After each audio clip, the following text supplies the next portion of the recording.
Assalamualaikum warahmatullahi wabarakatuh. Allahumma sholli ala Sayyidina Muhammad wa ala ali Sayyidina Muhammad.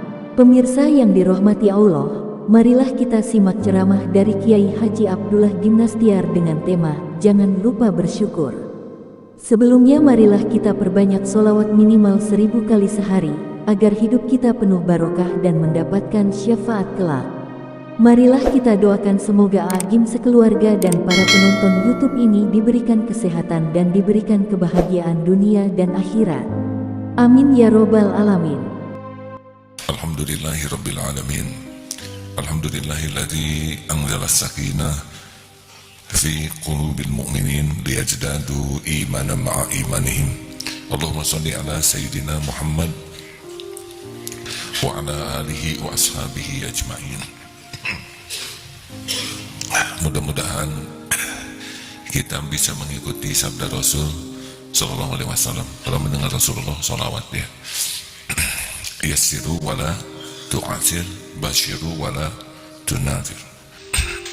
Hadirin, salah satu penyakit kita adalah suka mendramatisir masalah. Kita seringkali tidak bisa mengendalikan pikiran kita, sehingga kita menderita bukan oleh masalah yang ada, tapi kita menderita oleh dramatisasi pikiran kita sendiri. Benarkah?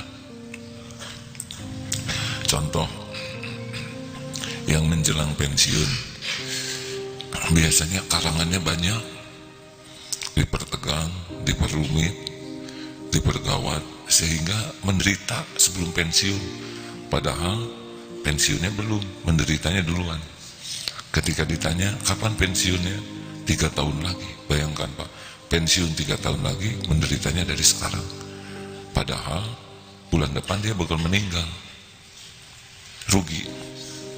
Nah sekarang sesudah mendengar bakal meninggal, dia tambah stres Pak. Jadi apa yang harus kita lakukan? Bagian dari ilmu sabar, bagian dari ilmu sabar adalah ilmu mengendalikan pikiran kita. Kita pasti mikir, tapi harus dikendalikan. Jangan sampai pikiran kita tidak terkendali, sehingga menghabiskan waktu, perasaan, emosi kita, dan ujungnya kita salah di dalam bersikap, salah dalam bertindak. Benarkah begitu hadirin? Ini masih ilmu cemburu. Ini ada tamu dari mana Bu? Jonggol, Gombong, Kebumen. Ada apa kesini pagi-pagi ya? Silaturahim. Jam berapa dari Gombong? Setengah? Hari Sabtu jam 4:30. Alhamdulillah, hampir 12 jam ya. Alhamdulillah, semoga jadi amal soleh. Ada yang semangat kesini karena pikirannya baik. Sana gimana jauh, nggak apa-apa. Yang lebih jauh saya sudah pernah. Karena pikirannya semangat, positif, kesini jadi ringan. Coba ngomongnya begini, mau kemana Bu? Mau ke beli Gembong, ke Darut Tauhid? Wah jauh. Kira-kira pergi nggak dia? Nah begitulah. Ke Mekah juga begitu. Ibu kapan ke Mekah? Baru-baru ke Mekah Ustaz. Saya mah buat makan juga sehari cuma 3 kali. Saya ini orang kecil, sepatu aja nomor 36. Kalau orang sudah mikirannya jelek, lihat wajahnya kira-kira cerah nggak? Enggak. Saya sih udah langsung mengkerut aja. Ini cara berpikir. Harusnya ditanya, Ibu kapan ke Mekah? Insya Allah secepatnya. Enak nggak dengarnya? Dari mana ongkosnya? Dari Allah yang maha kaya. Tapi kelihatannya Ibu mah boro-boro buat ke Mekah. Allah rezekinya tidak harus saya sangka. Gaji Ibu kan kecil, mana mungkin cukup. Gaji dengan rezeki itu beda kapling. Kalau gaji syariatnya dari orang, kalau rezeki itu dari Allah. ukurannya enggak jelas sesuka Allah, waktunya tidak jelas sesuka Allah. Kalau ngandelin gaji, dari dulu pegawai negeri pada meninggal, nggak cukup, benar? Lah ini sebagian besar yang di sini malah nggak jelas gajinya ya. Ada udah gajian belum? Belum. Hidup udah berapa lama nih? 25 tahun tanpa gaji hidup. Gaji saya Pak di sini di yayasan 3,5 juta untuk 2 keluarga dan 11 anak. Cukup apa? Cukup lihat uangnya aja ya nggak? Nah kenyang begitu. Ada seorang sopir doa begini, "AA, doakan saya." Doa apa Pak? Saya sudah 10 tahun jadi honorer supir ini di Jakarta, belum diangkat-angkat. Ya semoga Allah mengangkat Bapak. Gaji memang berapa? Bayangkan cuma 500.000, cukup untuk apa? Mulai menderita dia. Hidup di Jakarta 500.000 itu nggak akan hidup. Saya lihat dari belakang nih supir hidup nggak? Jangan-jangan arwah ini. Berat sekali. Lalu saya lihat badannya gempal Pak, gede, gemuk, lebih gede dari saya. 500.000 segede gini. Bapak sudah berkeluarga belum? Saya sih udah. Susah aja gitu Pak ngomongnya. Punya anak Pak? Punya 3. Aduh biayanya ampun. Masih pada hidup? Hidup Pak. Sekolah enggak itu anak? Sekolah. Cuman buat ongkosnya memang sekolahnya gratis, tapi ongkosnya belum beli buku, pusing saya. Jadi sekolahnya udah dikeluarin belum? Enggak, sekolahnya tetap. Bapak tinggal di mana? Ini yang membuat saya mau muntah tiap hari. Emang kenapa? Kontrakan tuh stres. Tiap bulan harusnya dibuat kontrakan. Dari mana? Jadi Bapak tinggal di mana sekarang? Di kontrakan, tetap Bapak. Yang ngomong anak sekolah susah, tetap sekolah. Makanan gimana? Cukup? Ala kadarnya tapi masih makan. Jadi tetap ada itu. Dia nggak ngitung cara Allah memberikan rezeki. Memang gaji 500.000, tapi tiap yang nyuruh, tolong antar ini ke sini, kencang 50 ya. Itu ambilkan barang itu di sana ya Pak ya, 100. Kumpul-kumpul 4 juta juga tuh. Tapi tidak dihitung yang 3,5 juta, kan maunya menderita gitu. Nah banyak orang yang hidupnya kayak gini, seperti jerawat di hidung. Udah aja habis dunia ini, seakan-akan dunia ini hanya sebuah jerawat. Dia nggak nyukurin hidungnya yang lebih gede dari jerawatnya. Dia nggak nyukurin mata yang ngelihat jerawat. Dia nggak nyukurin tangan yang nepak-nepak jerawat. Dan bisa kena lagi, karena ada tangan kalau sarafnya nggak kena nepaknya. Dia tidak nyukurin otak yang bisa mikirin jerawat. Dia tidak ngukurin badan yang ngangkat-ngangkat jerawat kemana-mana. Banyak orang yang salah fokus dalam hidup ini, benar? Menderita akibatnya kufur nikmat. Saya mohon maaf mengulang cerita tentang kakek-kakek yang senang sekali mengucap hamdalah. Boleh saya ulang ini? Yang sudah pernah dengar telinga ini, ada beberapa pilihan. Silakan tutup telinganya ya. Atau ditambah hafalannya supaya lebih hafal. Jadi ada orang kaya Pak, tuan tanah. Tanahnya malah ngaco, nggak mau dijual, saya jadi terhalang. Padahal tanah dia sudah luas, rumah banyak, harta melimpah. Salah tuh fokusnya. Fokusnya adalah rumah orang yang belum dibeli. Akhirnya karena gagal oleh petugasnya, dia datang tuh pagi-pagi. Pas dilihat di rumah itu, ditengok dari jendela, ternyata sedang sholat. Kakek itu sholat duha. Selesai sholat duha, Alhamdulillah ya Allah, Alhamdulillah ya Karim, Alhamdulillahi Rabbil Alamin. Sesekali menyebut fabi ayyi ala'i rabbikuma تكذبان فبأي آلاء ربكما تكذبان فبأي آلاء ربكما تكذبان Alhamdulillah.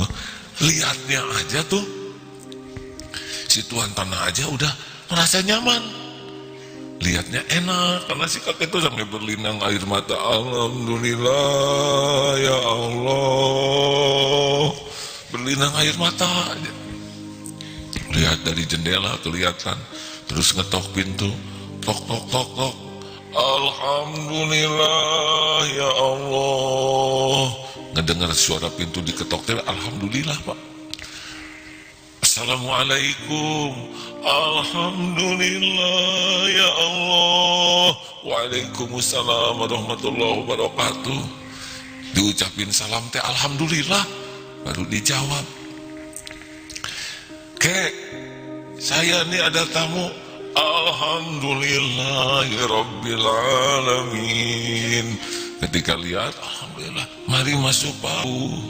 Tapi kenapa kakek pas dengar pintu diketok alhamdulillah? Saya ingat telinga bisa dengar ketokan. Alhamdulillah, normal. Lalu kenapa diucapin salam alhamdulillah dulu? Alhamdulillah pagi ini ada yang ngedoain supaya saya selamat, supaya saya dapat rahmat, supaya saya diberkahi. Saya syukur pagi-pagi sudah didoain. Kenapa pas lihat saya kakek alhamdulillah? Alhamdulillah saya masih dititipin mata, bisa melihat bapak tamu kesini bawa rahmat. Alhamdulillah. Dah kakek, saya sekarang ngerti. Terima kasih kek. Saya mau pulang. Pulang saja. Sepanjang jalan mikir sampai ke rumah ibu, ke istrinya, jelas sudah penderitaan kita. Kenapa hidup kita nelangsa kayak gini? Darah tinggi, kurang darah, darah kental, komplikasi, maaf saya ngarang hadirnya. Kenapa keluarga kita penyakitan kayak gini? Kolesterol meningkat, gula darah, kemudian asam urat, rigata, sesak napas, ambeien, rombehen. Ini ternyata gara-gara hidup ini salah fokus. Kita lebih sibuk memikirkan yang tidak ada, yang belum ada, daripada nyukurin yang ada. Bapak sudah lihat tadi bagaimana bahagianya orang yang hidupnya bersyukur. Kita teh ngaco hidup teh, terus saja diperbudak oleh keinginan. Seperti meminum air laut, makin diminum makin haus. Memang manusia ini, kalau yang haus kepada dunia baru berhenti ketika mulutnya sudah dijejali tanah kubur. Astagfirullah. Hidup kita teh tua si tua, tapi sengsara seumur-umur karena sibuk mikirin yang belum ada, yang tidak ada, mikirin rezeki orang. Astagfirullah. Capek berstrategi supaya bisa beli tanah itu, bukan sibuk mensyukuri tanah yang sudah ada. Astagfirullah. Nah, kata istri teh, alhamdulillah Pak. Sok atau kalau bapak syukur mah, undang si bapak itu, rumahnya kecil, di peta. Bapak kan rumah segitu banyaknya, kasih rumah Pak, cukupi keperluannya, biar ibadah terus. Nanti doanya kita juga dapat. Benar ya Bu, rumah banyak nggak dipakai, kosong, biaya perawatan tinggi, tegang, takut diusut oleh KPK dan tukang pajak. Datang lagi tuh ke sana. Ini kalau dengar cerita emang orang wajahnya beda ya. Kakek, sesudah ketemu lagi begitu saja, lagi syukur. Kek, saya sekarang kebuka hati saya. Selama ini hidup saya salah fokus, gagal fokus kepada syukur, malah sibuk dengan ketamakan, ujub, ria, takabur. Kakek sudah menyadarkan saya, walaupun kakek tidak memberi nasihat, tapi yang kakek lakukan ini benar-benar nasihat buat saya. Kek, dengan segala hormat, silakan kakek pindah nanti ke salah satu rumah saya, kakek bisa nyaman ibadah, rezekinya saya cukupi semua, tinggal ibu. Itu mah orang kaya yang sibuk ingin nambah kekayaan. Kalau kita kan orang bokeh yang pengen kekayaan udah nggak ada, nelangsa Pak. Hadirin sekalian, kira-kira kebayang tidak nih ilustrasi ini? Kalau nggak diatur nih pikiran kita ngaco Pak, habis waktu. Terus gimana ini solusinya? Nah ini sering disampaikan, kenapa kerja sholat? Maaf yang duduknya deket tangga bersiap-siap kena lutut orang, keinjak jidatnya dan kesikut hidungnya, ya silakan mengatur diri supaya aman. Yang disesuaikan, ya. Sampai di mana barusan? Nah, kita harus disiplin nih, harus tahu gejalanya. Nah, ketika kita mikir mulai salah, dengerin ini hadirin, mulai tidak terkendali, Allah tuh ngasih alarm. Alarmnya hati kita risau, galau, kacau. Apalagi yang awal-awal begitu. Risau, kacau, galau. Itu udah Pak tadi Pak. Balau. Nah hadirin, kalau udah mulai nggak enak, aduh nyesek. Nah, kita harus tahu nih, ini hati kan dibulak-balik oleh Allah Subhanahu wa taala. Ini alarm, ada yang salah nih. Ada yang salah. Makanya kalau udah mau dengar kata pensiun, nanti gimana? Nah, ada yang salah. Salahnya apa? Salahnya adalah tidak terkait, tidak tersangkut, tidak kembali kepada Allah. Itu Pak, awal kekacauan pikiran tuh. Coba kalau orang kaya lihat rumah yang belum dibeli, wah itu rumah belum dibeli, kurang bagaimana Bu, kita udah ditipin rumah segini banyaknya, mau apa? Tapi kan bagus Pak, kalau semuanya bisa kebeli, nggak ada yang menghalangi. Mungkin dengan adanya rumah itu kita bisa jadi bersyukur. Kenapa sih harus tamak?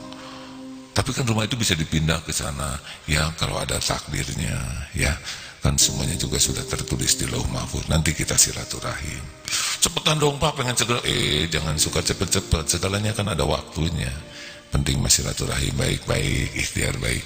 Tobat Rasulullah juga tanpa dosa 100 kali. Itu Mas. Jadi jawabannya gimana kalau belum umroh? Daftar, ya.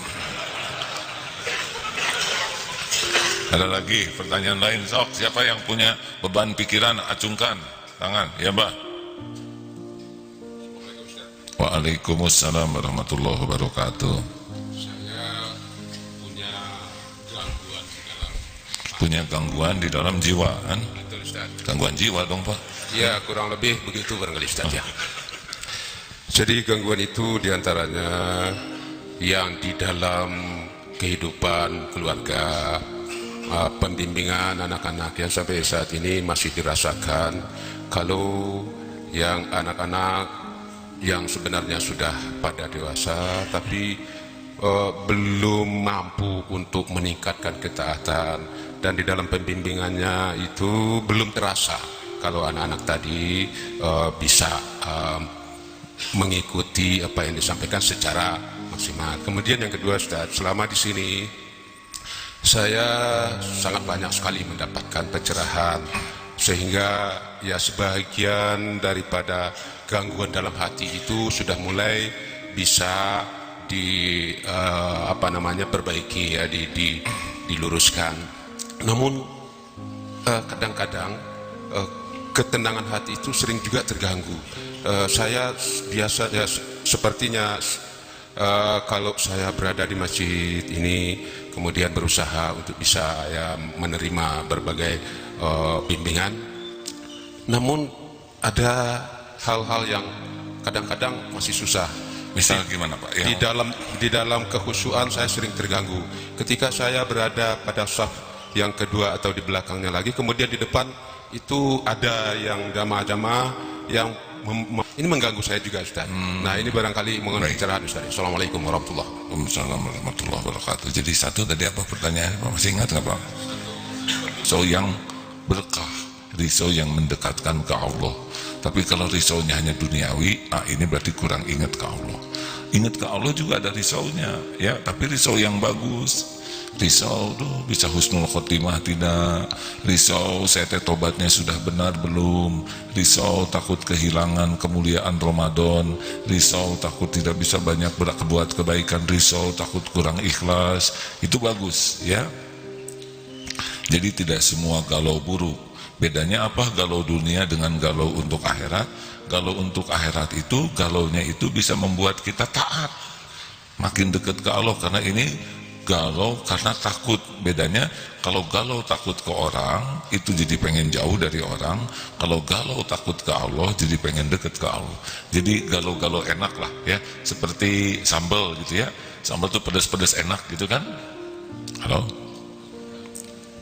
atau dipijit itu oleh shiatsu atau apalah kan sakit tuh, ya, tapi sakit-sakit enak lah, diinyok, diteken. Saya kalau di shiatsu oleh Dudu juga, naik aja dia sesukanya pijat. Apalagi sekarang katanya ada teknik pijatan kepala yang baru tuh Pak, saya lihat di YouTube itu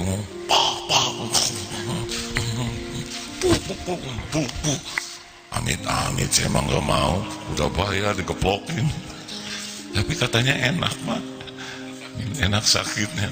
Nah, sedih galau karena takut ke Allah itu ada pedih tapi ada enak. Kayak yang nangis tobat itu pedih sekali, ya, tapi ada enak yang beda gitu. Enak karena oleh Allah diberi rasa enak sendiri. Beda dengan yang pedih karena ingat dunia, itu nelangsa asli. Nah, ingat anak harus ingat Allah. Anak belum cocok dengan yang kita harapkan. Ya Allah, ini anak ciptaanmu, ini anak, doanya ngomong aja ke Allah tuh, ya. Ya Allah, ini anak adalah ciptaanmu, ini anak adalah milikmu, ini anak adalah amanah darimu untuk hamba. Ampuni saya ya Allah, belum jadi ayah yang benar, belum jadi contoh. Engkau tahu kelakuan saya jauh dari contoh kebaikan. Anak sekarang berbuat buruk, sangat boleh jadi diundang dengan dosa-dosa keburukan saya. Saya yang salah ya Allah. Berikan kemampuan saya jadi bapak yang benar, bapak yang jadi contoh. Saya yang salah ya Allah. Nah gitu, satu, Engkau yang kuasa membulak-balik hati anak ini. Hanya Engkau yang menggenggam lahir batinnya. Solehkan ya Allah, lembutkan hatinya. Galau ke anak jadi doa, pedih dengan dosa, tapi itu jadi beda urusannya. Kira-kira Allah lihat tidak bapak yang menangisi dosanya? Disia-siakan tidak? Tidak. Daripada pelotot-pelotot ngambek nggak jelas, kamu harus jujur. Padahal bapaknya juga nggak jujur. Yang sabar atuh ngomong sabarnya juga nggak sabar. Apalagi Bu, sok cepetan, ini konsultasi gratis. Yang kedua apa Bapak?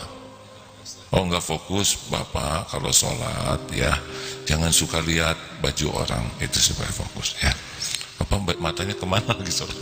Nggak usah segala dilihat, nunduk, lihat tempat sujud. Gimana kalau di tempat sujudnya ada sajadah, gambar Ka'bah? Allah, dasar buatan Cina, Ka'bah nggak kayak gitu. Saya juga sudah tahu. Allah makin dekat, tapi boleh juga ya Allah saya ingin ke Ka'bah itu. Liar tetap. Makanya di sini nggak pakai gambar-gambar Ka'bah, tapi ada bintik-bintik, dihitung bintiknya. Nah, atuh Pak, kalau kita fokus mah lihat Messi, yang pemain sepak bola siapa aja sih? Ronaldo, Messi. Itu mah ada, walaupun di sekelilingnya puluhan ribu yang nonton, cakep-cakep, bawa makanan, teriak-teriak, fokus karena bola, ya. Dan salah satu ciri fokus adalah tidak bawa HP pada waktu sepak bola, ya. Bedanya kita kan ke masjid bawa HP Pak. Kita mah si sepak bola aja kan, supaya orang tahu ini wilayah yang jangan dilalui. Pakai tas, pakai apa. Oh DKM tolong nanti buatkan sutra yang dari kayu, supaya kalau kita sholat sunnah simpan di depannya. Itu pembatas, tidak boleh kita melewati tempat sujud orang. Silakan, mana? Ya, Tadi punya masalah apa? Ya langsung aja. Assalamualaikum warahmatullahi wabarakatuh. Perkenalkan Ustaz, nama saya Adi dari Jakarta. Mau tanya lebih ke tentang pengalaman Ustadz sebagai seorang pimpinan dari sebuah institusi ataupun lembaga yang mempunyai banyak program gitu ya di Darut Tauhid sendiri gitu ya. Pasti kan semua pekerjaan itu enggak Ustadz semua yang megang gitu ya. Pasti ada orang-orang yang diamanahkan untuk memimpin itu gitu ya. Nah yang pertanyaan adalah bagaimana Ustadz, yang mungkin saya merujuk dari statement Ustadz awal ya tentang mendramatisir masalah. Dalam kita ingin meng-hire seorang untuk jadi bawahan kita ataupun megang program, terkadang kita harus berpikir jeli gitu, orang ini apa kelebihannya, apa ini kekurangannya dan segala halnya. Nah, itu kan jadi kadang suka jadi gibah gitu ya, jadi gibah dan segala halnya. Nah, mungkin AA sendiri sebagai seorang pimpinan gitu dari sebuah lembaga, apa sih pengalamannya yang bisa mungkin kita sharing ke kita mungkin yang bakal jadi calon pimpinan sebuah perusahaan dalam hal untuk mengamanahkan sebuah program ke orang-orang lain gitu. Terima kasih. Assalamualaikum warahmatullahi wabarakatuh. Waalaikumsalam warahmatullahi wabarakatuh. Ya memang organisasi Darut Tauhid ini cukup besar ya untuk ukuran Darut Tauhid. Kita setahun saja rekrutmen ini sekitar 100 karyawan baru, santri karya baru. Namanya santri karya di sini. Itu harus berbagai disiplin ilmu karena terus berkembang. Kalau di sini kan udah karyawan, nantinya juga harus dipikir gaji, tiap tahun ada kenaikan gaji, lama-lama persiapan pensiun harus disiapkan di sini. Yang rada enak mah kalau jadi komandan di tentara kayaknya lebih enak gitu ya. Oh, semua sudah disediakan, prajuritnya disiapkan, peralatan ada uang negara ya, enak, kita merada enak. Begitu aja nurut ya kan, komandan lewat aja siap. Nah, sini rada beda deh, sini tanah harus beli sendiri, udah tanah beli harus dibangun lagi ya, bangun sendiri. Udah dibangun kan harus ada isinya, bagaimana orang memakmurkan isinya. Dan kalau udah masuk itu orang, itu harus sustainable, harus terus bergerak, harus tumbuh. Udah gitu bagaimana sudah ada, ini kan tumbuh nih masjid ini, benar? Harus punya kualitas yang bagus, harus tumbuh. Karyawan di sini Darut Tauhid kan 90, sekarang udah berapa? 2017, jadi udah berapa tahun? 37 ya. Ini adalah meletakkan visi yang sama. Kekuatan pertama adalah membuat orang punya cita-cita yang sama. Semakin pemimpin, ini masih siapapun ya, bukan berarti saya, semakin bisa meletakkan sebuah cita-cita yang sama, itu awal daripada kemampuan sistem bergerak dengan baik. Gagal menanamkan visi misi di dalam benak semua sistem ini, itu bakal masalah. Contoh sederhana, ngangkat meja. Katakanlah ini meja biliar, ya berat kan? Ayo angkat meja biliar, sekarang juga pindahkan ke sana. Tapi nggak jelas kemana pindahnya, coba kira-kira nelangsang nggak? Oh udah diangkat, nggak pugu mau dipindah kemana. Itu kejadian dulu Pak, pada waktu zaman sweeping tempat maksiat. Kita sweeping, bukan sweeping lah, dakwah ngingetin. Ada satu kelompok jamaah yang tidak ada yang nyuruh ngerapihin meja biliar ya. Aduh, itu sengsaranya luar biasa. Dikotong sana, dikemanain, dimasukin ke angkutan, nggak kuat ngangkatnya. Jadi itu masa hari-hari itu ngurus-ngurus meja biliar. Nah, ini salah, kepemimpinannya waktu itu salah karena nggak jelas. Jadi sengsara aja. 2, sesudah kemampuan membuat satu visi bersama. Yang kedua, bisa memotivasi orang bekerja sama untuk mencapai cita-cita itu. Nah itu kunci kedua.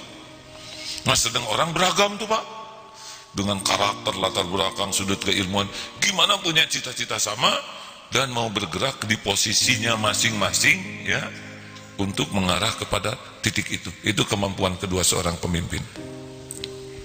Kalau bahasa Ki Hajar Dewantoro,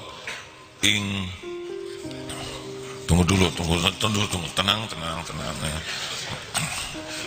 Di depan apa? Ing ngarso sung tulodo, di tengah ing madyo mangun karso, di belakang tut uri handayono ya. Di depan jadi teladan, di tengah memotivasi, di belakang mendorong. Dan itulah yang dilakukan Rasulullah SAW. Nah, bagaimana sekarang? Memang sangat tergantung dari rekrutmennya. Kalau bahan-bahannya kurang bagus, ya tidak bisa dipungkiri ya, yang bagus itu menurut saya bukan yang udah jadi. Kalau saya lebih menyukai calon SDM itu, satu, dia punya kemampuan untuk merubah diri. Jadi ini yang paling dihargai. Cirinya apa? Cirinya adalah dia mampu tidak untuk mengenali kekurangan dirinya sendiri. Lalu dia mampu tidak untuk memperbaiki diri. Jadi kalau ada karyawan udah merasa pintar, itu bodoh tuh. Tapi kalau merasa bodoh, dia bakal pintar terus. Tapi orang kalau udah merasa pintar, dek aja berhenti kemampuannya. Kemampuan menerima. Ada yang tidak mau ngaku salah, selalu berkelit dengan berbagai alasan. Dengan misal gini ya, sampah ada di depannya. Ini salah satu alat ukur. Kita lihat, itu apa nih di depan? Oh, maaf Pak, ini sampah. Saya sebetulnya sudah merencanakan akan mengambil sampah ini, tapi saya sedang menyelesaikan obrolan ini dengan kawan-kawan saya. Maaf Pak, saya juga sudah mengerti ini harus benar. Nah udah itu, kalau buat saya coret itu. Nggak usah ngomong, saya salah Pak, saya salah, ambil sampah. Ada tuh yang berkelit aja terus ngomong. Ada seorang guru lagi belajar olahraga gitu dengan santri, di sekelilingnya ada sampah. Pak Guru, coba lihat apa yang, oh iya ada sampah gini. Ini jadi murid-murid itu telat datangnya ya. Kemudian saya harus membariskan dulu mereka. Dengerin aja gitu. Dan saya memang sudah ada rencana untuk merapikan ini dengan para santri semua. Kemudian ambil aja oleh saya sana. Nih Pak Guru, ya beres. Bagi saya ini salah satu indikasi agak sulit berubah dia.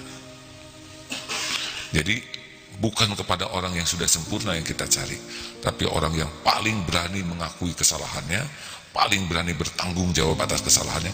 Ini punya peluang maju orang seperti ini. Alasan itu adalah sebagian besar itu memperjelas kesalahan.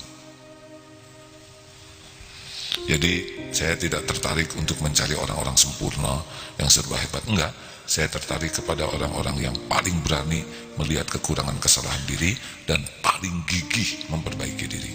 Itu yang saya respect. Begitulah. Gitu. Sederhana kan? Bapak mau nanya apa? Saya udah banyak persoalan pagi ini Pak. Rombongan dari Kebumen. Hah? Katanya mau ke Bumen, tapi jadi kesini. Gimana sih ini hadirin? Bapak silakan, Pak mau nanya apa Pak? Bapak dari Kebumen, katanya rombongan ibu-ibu. Ya bapak-bapak ini campur ya Pak. Silakan Pak, matur suwun ya sudah kesini. Assalamualaikum warahmatullahi wabarakatuh. Waalaikumsalam warahmatullahi wabarakatuh. Nama Purnomo dari Gombong Kabupaten Kebumen. Oh, Gombong itu kecamatan, Kebumen Kabupaten. Yang saya tanyakan, saya punya masalah.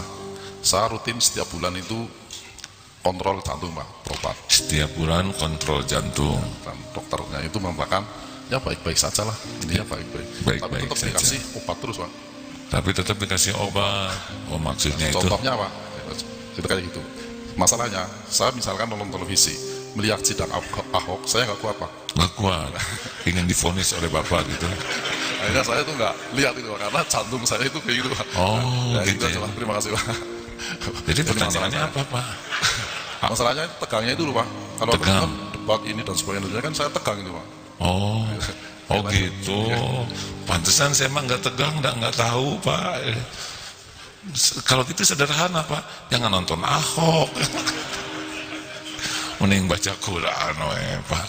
Atau gini Pak. Jadi kalau nonton sidang Ahok, harus yakin bahwa yang maha memutuskan itu Allah. Mau gimana aja kemarin kampanye, tegang ini, tegang itu. Coba baca Quran Ali Imran ayat 26. Qulillahumma malikal mulk tu'til mulka man tasya' wa tanzi'ul mulka mimman tasya' wa tu'izzu man tasya' wa tudhillu man tasya' biyadikal khair innaka ala kulli syai'in qadir. Katakanlah, wahai Allah, Maharaja segala kekuasaan, Engkau berikan kerajaan, kekuasaan kepada siapa yang Engkau kehendaki. Engkau cabut kekuasaan dari siapa yang Engkau kehendaki. Engkau muliakan siapa yang Engkau kehendaki. Engkau hinakan siapa yang Engkau kehendaki. Di dalam genggaman mula segala kebajikan. Engkau maha kuasa atas segala sesuatu. Gitu Pak. Sok datangnya Allah yang menentukan. Gitu Pak. Masih dah Ahok ya, sok we Ahok ya, sok we Pak Hakim, ada hakim akhirat ya. Dan dipikirin oleh kita juga nggak selesai, ditonton oleh Bapak juga nggak beres ya.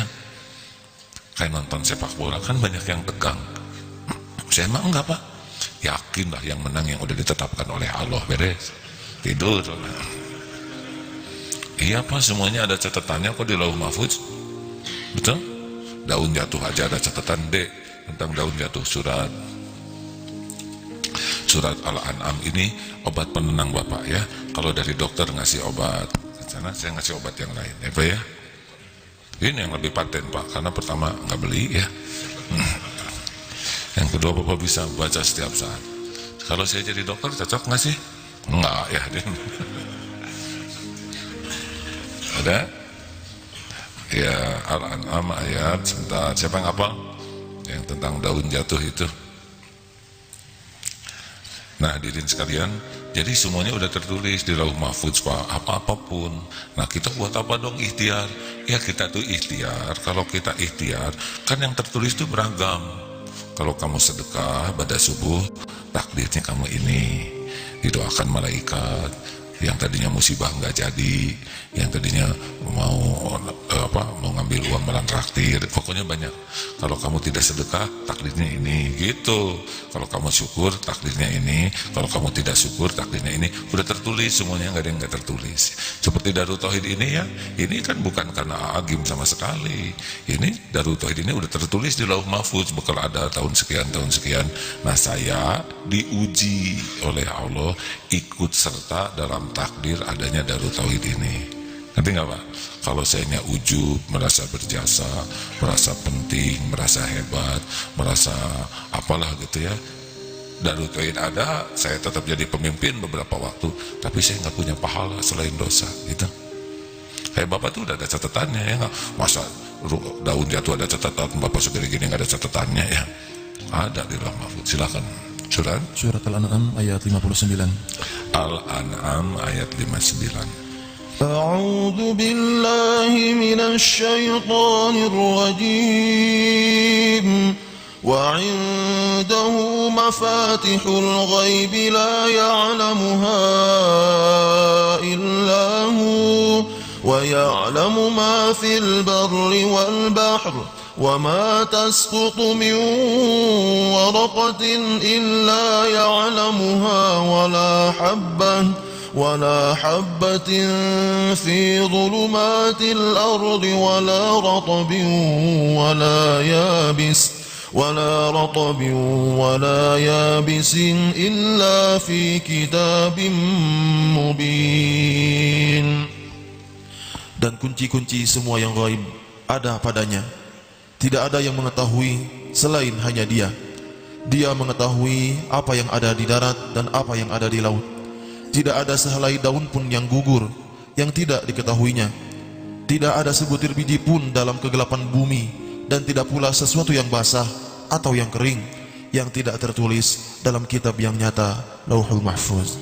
Tuh Pak, jadi Bapak nanti sambil nonton TV sambil megang ayat ini, tertulis gitu Pak. Enak kan? Makanya stres itu judulnya banyak mikir kurang zikir. Makanya dari tadi kan ceramahnya juga tiap mikir jadi zikir supaya nggak kemana-mana gitu Pak. Kayak lagi nonton film horor misalkan ya, gampang bohongan beres Pak. Bohong sama aja pasti dikeluarin kita dari bioskop Pak. Aduh, beneran loh Pak, kalau nonton nih kebenaran saya lihat film horor tegang bohong, ada sutradara di sana dan sebagainya. Atau misalkan Bapak apalah lihat sinetron dan sebagainya, ini teh bohong, pasti diusir oleh teman-teman yang lain. lagi tegang-tegang, bohong. Coba sekali-kali ngomong gitu Pak, supaya ingat ke Allah ya. Penelpon terakhir, penelpon. Saya lupa nih penelpon.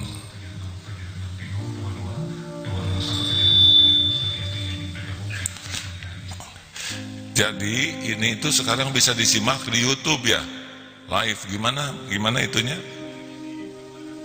Di Facebook ada linknya nggak? Jadi karena sekarang dunia sudah robah, para pendengar bisa lewat MKFM. Kalau mau live sekarang tinggal beli handphone yang agak puguh handphonenya ya. Maaf, dan ada kuotanya ya. Kenapa handphone saya nggak bisa? Mungkin itu handphonenya tawadu ya. Kenapa kalau saya punya handphone? Ya, penelpon silakan lucu bapak-bapak deh.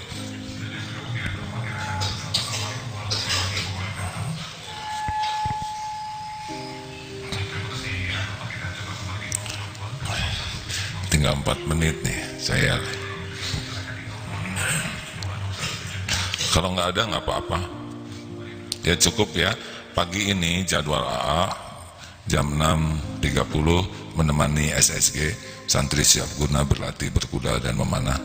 Salah dua santri kita yang hafiz Quran juga termasuk alhamdulillah diuji sebagai juara pertandingan berkuda sambil memanah sambil berkuda ya di pesantren Temboro. Alhamdulillah itu dari berbagai mancanegara. Senangnya karena mereka adalah hafiz Quran. Jadi mudah-mudahan nanti yang anaknya ingin seperti Al-Fatih gitu ya, kita akan latih bukan untuk jago perang, tapi jago mengendalikan diri dan selalu siap dengan segala kondisi. Nah ya, insya Allah berangkatnya hari Selasa ya. Doakan semoga di sana nanti ada jalan bisa membangun pesantren. Kami sedang berusaha bersama-sama teman-teman di sana. Ada gereja yang mau dijual karena sudah tidak ada aktivitasnya.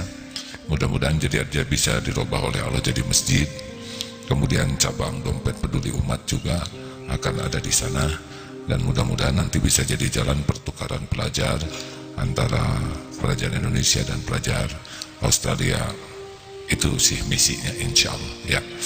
Terima kasih. Dan pertukaran pelajar bulan September nanti jadi santri Darut Tauhid ini bergelombang. Satu grupnya 12 orang selama 2 minggu tinggal di sana, tukeran. Sekolah biasa di sekolah mereka, sekolah Islam Australia ya. Bagaimana merasakan sekolah bergaul dengan beragam pelajar dari berbagai negara dalam sekolah Islam juga. Mudah-mudahan bisa merasakan kebesaran Allah Subhanahu wa Ta'ala yang memiliki dunia berikut isinya ini. Jadi ke luar negeri ini bukan gaya ya, karena buat orang Australia luar negeri itu adalah dalam negeri. Jadi biasa-biasa saja. Ini hanyalah melihat tanda-tanda kebesaran Allah Subhanahu wa Ta'ala. Anyway, thank you very much for everybody. Ini pemanasan hadirin ya. How are you? Fine. Do you understand? Yes, I stand under you. Thank you ya. Nah, what.